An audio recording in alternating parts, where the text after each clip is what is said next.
अब बाबा साहब अम्बेडकर के पोते प्रकाश अम्बेडकर ने प्राण प्रतिष्ठा का क्यों ठुकराया निमंत्रण? न्योता ठुकराने की क्या बताई बड़ी वजह?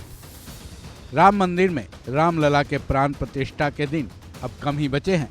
22 जनवरी को अयोध्या में इस समारोह के लिए तैयारियां अब अपने अंतिम रूप में दिख रही है।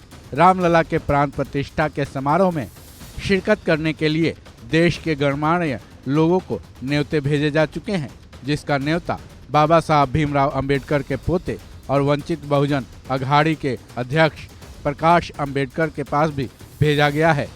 लेकिन इस न्योते को लेकर अब विवाद खड़ा हो गया है। इसकी वजह कौन है ये तो आप ही तय कीजिएगा। लेकिन विवाद ये है कि बाबा साहब के पोते प्रकाश अम्बेडकर ने प्राण प्रतिष्ठा समारोह के लिए मिले इस न्योते को ठुकरा दिया है।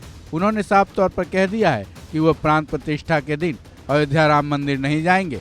हालांकि उन्होंने इसकी वजह भी बताई है, जिसको प्रकाश अम्बेडकर ने अयोध्या राम मंदिर ट्रस्ट को लेटर लिखा है। इस लेटर को उन्होंने अपने पर्सनल ट्विटर अकाउंट पर भी शेयर किया है।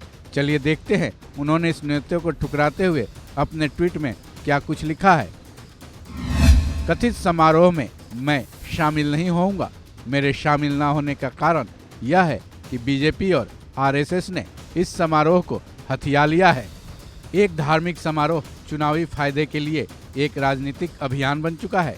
मेरे दादा डॉक्टर बाबा साहब आम्बेडकर ने चेताया था कि अगर राजनीतिक पार्टियां धर्म पंथ को देश से ऊपर रखेंगी तो हमारी आज़ादी दूसरी बार खतरे में आ जाएगी और इस बार शायद हम उसे हमेशा के लिए खो देंगे।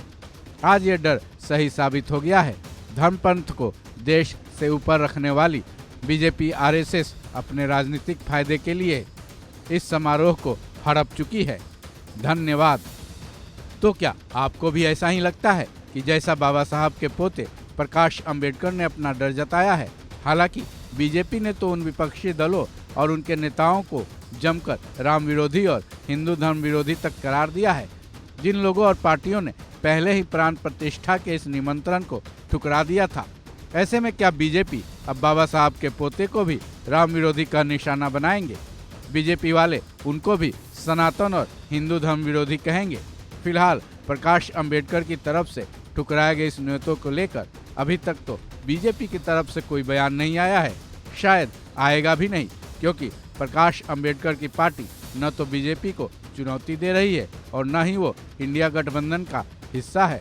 फिर भी इंतजार इस बात का है कि प्रकाश अम्बेडकर की तरफ से ठुकराए गए इस न्योते को बीजेपी आरएसएस किस तरीके से हैंडल करती है, या फिर चुप्पी साध जाने में ही अपनी भलाई समझती है, क्योंकि यहाँ मुद्दा संविधान निर्माता बाबा साहब भीमराव अंबेडकर के पोते से जुड़ा हुआ है।